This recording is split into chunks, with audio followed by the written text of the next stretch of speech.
¿Cuál es la moraleja de todo esto que les estoy contando? La moraleja es que si trabajo con encargos verbales, mi punto de partida tiene que ser al menos el alfa digital. Y que el alfa digital no constituye ningún encargo de venta. Simplemente constituye una autorización a publicitar. ¿Queda claro? Si es un promotor, por ejemplo. Si es un promotor, ¿qué? El que la autoriza. O sea, puede ser, o sea, pone el propietario, representante. Te tendría que autorizar a cada uno de los pisos. Claro, entonces puede hacer un listado de varios. Sí, pero el problema, cuando se trata de promotores, es que además el promotor te tiene que dar una serie de información concerniente a la vivienda, tiene que obligarse a ello porque si no tú puedes tener multitud de problemas. Tiene que dar las licencias, te tiene que dar en su caso, por ejemplo, los estatutos de la comunidad, te tiene que dar certificados de reparcelación, es decir, tiene que dar una serie de información. Este documento no está pensado para promotores, está pensado para segunda transmisión, para particulares. Realmente trabajar con un promotor con encargo verbal es una locura. Es lo menos recomendable que pueda haber. ¿De acuerdo? ¿Y el plazo siempre se ha de poner? El plazo siempre se ha de poner. Porque si te dicen, hasta que se venda. Bien, pero si ponemos hasta que se venda, es como si no pusiéramos plazo. Porque entonces si no se vende nunca, ¿qué ocurre? Que está el contrato vigente. Siempre hay un plazo, ¿no? Siempre tiene que poner un plazo. Y si no ponemos plazo, es como si no hubiésemos puesto plazo, de tal manera que yo al día siguiente te puedo dar por rescindido el encargo. ¿De acuerdo? Eso es un encargo. Es un encargo verbal. Verbal, ¿no? Esto es una autorización a publicitar. Me está preguntando la compañera por el plazo. Lo que no tendría, el plazo que ponga ahí, tiene que coincidir con el plazo del encargo verbal. Ya, pero esto, la idea es que esto no es ningún tipo de Eso no es encargo. ningún tipo de encargo. Entonces, ¿por qué hace falta poner un X tiempo? 12 meses, ¿no? Hombre, porque la autorización a publicitar tiene que ir también constreñida a un tiempo, ¿no? Y ese tiempo además coincide con, me va a ayudar a mí, el hecho de que figure un plazo, me va a ayudar a mí también a acreditar que el encargo tenía también un plazo, coincidiría con el ahí previsto, ¿de acuerdo? Pero esto, idea fundamental, no es un encargo, es simplemente una autorización a publicitar. ¿Alguna duda? Bien. Segundo paso fundamental cuando trabajo con encargos verbales. Una vez que el cliente me ha hecho el encargo verbal, una vez que el cliente me ha firmado la autorización a publicitar, yo empiezo a desplegar cierta labor, ¿no? Imaginémonos que localizo a un comprador dispuesto a adquirir el inmueble en el precio que me solicitaba la propiedad. Luego veremos cómo hay otro documento, que es la hoja de visita, que va a ser fundamental que me lo firme, evidentemente, el que está interesado en la compra, porque va a ser la única manera de acreditar que a ese señor le he llevado yo. Pero va a ser también fundamental que me lo firme también el propietario. ¿De acuerdo? Va a ser fundamental. Y tercer elemento imprescindible cuando trabajo con encargos verbales. Una vez que el cliente me ha firmado la autorización a publicitar, yo tengo que recopilar, tengo que hacer acopio de determinada clase de documentación. Una documentación, podríamos decir, sensible. ¿Sensible por qué? Porque tiene que ser un tipo de documentación que difícilmente obrara en mi poder si no es porque me la ha dado el propietario.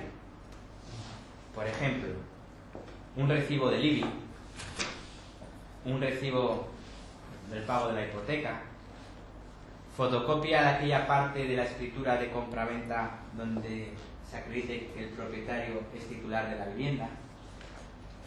¿Podría yo, si no es porque me lo ha dado el propietario, acceder a esa información, a esa documentación?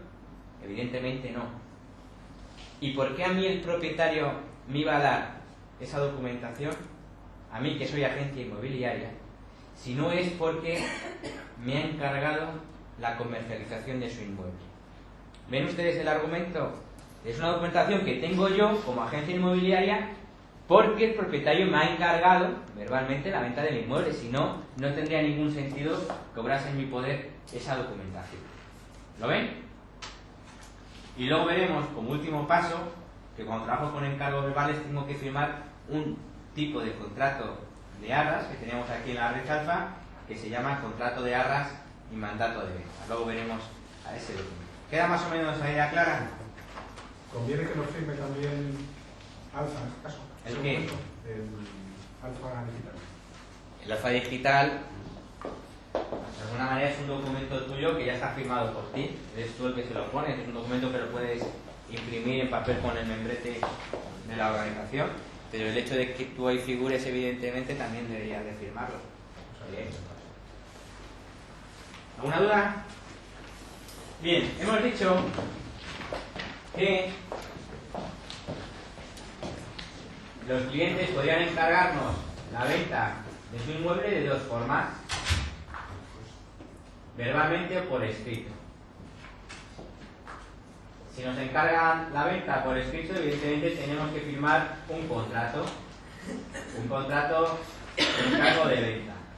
Miren, una de las características de esta organización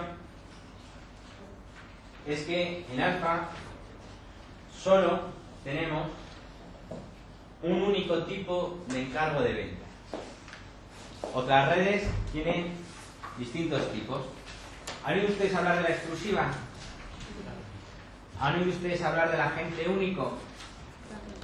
¿Han oído ustedes hablar del encargo sin más, encargo básico? ¿Saben qué es cada una de estas figuras o quieren que se las explique? Se las voy a explicar, de todas formas.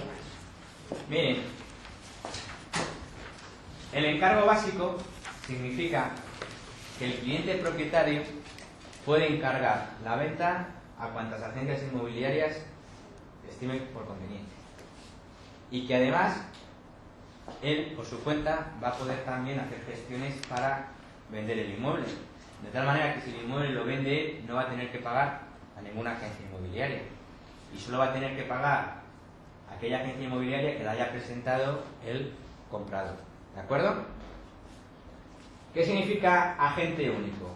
Agente único significa que el propietario puede realizar gestiones de venta directamente y solo puede dar el encargo de venta a una agencia inmobiliaria. ¿De acuerdo? De tal manera que si el propietario vende el inmueble por su cuenta, ¿tiene que pagar a esa agencia inmobiliaria? No. Y si esa agencia inmobiliaria que tiene el encargo en agente único encuentra al comprador, pues evidentemente le tiene que pagar a él. Pero, ¿qué diferencia hay entonces entre el básico y el agente único? Pues que si yo tengo firmado con un agente único, y si me ocurre dar el piso en venta a otra agencia inmobiliaria, la agencia que tiene el agente único siempre me va a poder reclamar los honorarios. ¿De acuerdo?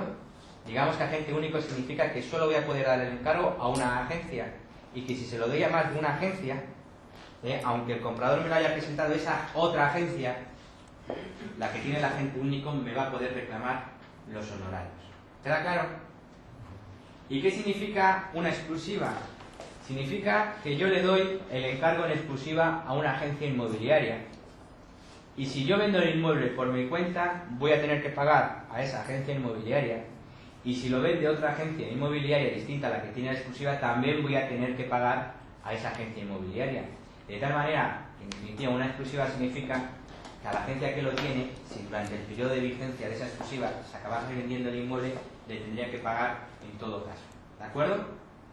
¿Qué es lo que sucede? Sucede que esto de la exclusiva, ¿ustedes creen que es un poco abusivo? Pues, igual que lo creen ustedes, lo creen algunos juzgados y tribunales. Entonces han empezado a decretar los pactos de exclusividad como abusivos y consecuentemente como nulos. En Alfa tenemos un sistema, que es el Alfa integral, luego veremos, que produce los mismos efectos que la exclusiva, pero con una gran ventaja. Y es que no es nulo. Y no es nulo porque hay contraprestación. Porque cuando yo tengo un Alfa integral, el cliente recibe en contraprestación un conjunto de servicios. ¿Queda clara? Pues bien, en Alfa solo tenemos un tipo de encargo. Y ese encargo es el que tienen en pantalla, y es un encargo básico. Es decir, ¿va a poder el cliente propietario vender por su cuenta el inmueble? Sí. ¿Va a poder el cliente propietario encargar la venta de su inmueble a otras agencias distintas a la mía? También. Sí. Y a mí solo voy a pagar el cliente, ¿cuándo? Cuando le lleve yo un cliente. Cuando Y yo compre. le haya presentado un comprador que finalmente haya adquirido ese inmueble. ¿Queda claro? Los documentos jurídicos guardan todos el mismo esquema. Podríamos decir que tienen todos el mismo esqueleto. Tienen un título, que aquí es encargo de gestión de venta alfa básico. Tienen un encabezamiento, que es donde se identifican a las partes. Y tienen una parte dispositiva, que es donde se establecen las obligaciones de cada una de las partes.